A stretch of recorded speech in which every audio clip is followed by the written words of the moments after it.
Hello అండి. Welcome to our channel Swapna Vijay gardening vlogs. అందరూ ఎలా ఉన్నారు? బాగున్నారా? నేను చాలా రోజుల తర్వాత అయితే ఈ శంకు పూల యొక్క వీడియోనైతే పోస్ట్ చేస్తున్నాను. కొంచెం టైం లేదండి. కొంచెం ఇంట్లో పని ఎక్కువగా ఉండడం వల్ల వీడియోస్ అయితే సరిగ్గా పోస్ట్ చేయలేకపోతున్నాను. అయితే ఈ శంకుపూల మొక్క అయితే ఇది వింటర్ సీజన్ కాబట్టి పువ్వులైతే చాలా అంటే చాలా బాగా పూస్తున్నాయండి. ఇంకా ఇది ఎండింగ్కి వచ్చేసింది. ఇంకా సమ్మర్ సీజన్లో అయితే ఇంతగా పూయవు. ఈ శంకుపూల మొక్కను పెంచేది అంత కష్టమేం కాదండి. నేను చాలా వీడియోస్ ఈ శంకుపూల మొక్క గురించి అయితే నా ఛానల్లో పోస్ట్ చేశాను.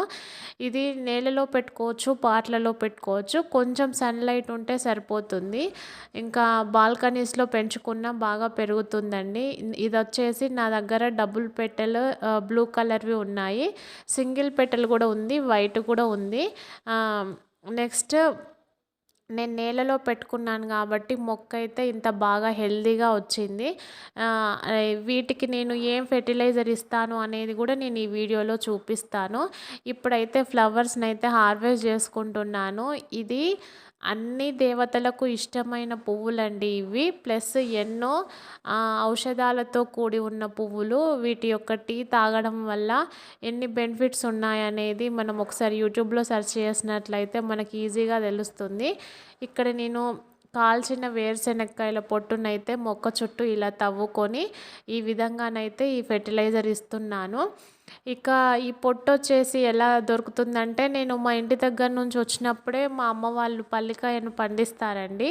నేను ఒక యూరియా బస్తా అలా తెచ్చుకున్నాను. అంటే ఒక 10 కేజెస్ టు 20 కేజెస్ వరకు అయితే నేను పల్లికాయ తెచ్చుకున్నాను. నేను ఎప్పుడు కావాలంటే అప్పుడు ఒలుచుకొని నేను వాడుకుంటాను. ఆ పొట్టునంతా ఈ విధంగా కొంచెం పాట్లో కాల్చి ఇక్కడ ఓపెన్ ఏరియా ఉండదు కాబట్టి ఒక సిమెంట్ పాట్లో వేసి కాల్చినాము.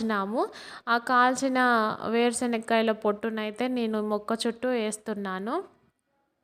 మన ఇంట్లో వేస్ట్ ఏదున్నా పర్వాలేదండి, అదే ఇవ్వాలని ఏం లేదు. ఆవు పేడ కానీ, పశువుల ఎరువు, కిచెన్ నుండి కలెక్ట్ చేసుకున్న కిచెన్ వేస్ట్ కంపోస్ట్ ఉంటుంది కదా, అది ఇంకా మంచిది మొక్కలకు. అది కూడా ఇచ్చుకోవచ్చు. ఇంకా బనానా పీల్స్ అవి కూడా మనము ఈ నేలలో పెట్టినవైతే కొంచెం దూరంగా తవ్వి దాంట్లో పాతి పెట్టినట్లయితే అదే నెమ్మదిగా డీకంపోజ్ అవుతూ ఉంటుంది.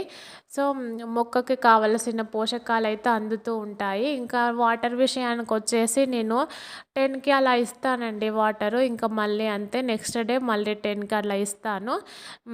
ఇంకా సమ్మర్ సీజన్ వచ్చిందంటే మార్నింగ్ ఈవినింగ్ ఖచ్చితంగా ఇచ్చుకోవాలి. లేదంటే ఈ ఎండలకి మొక్కలు బ్రతకవండి. ఇది నా శంకుపూల మొక్కనైతే ఈ విధంగా పెంచుకుంటానండి. నా దగ్గర సీడ్స్ కూడా ఉన్నాయి, కానీ అందరూ అడుగుతున్నారు సీడ్స్ ఉంటే ఇవ్వండి అని.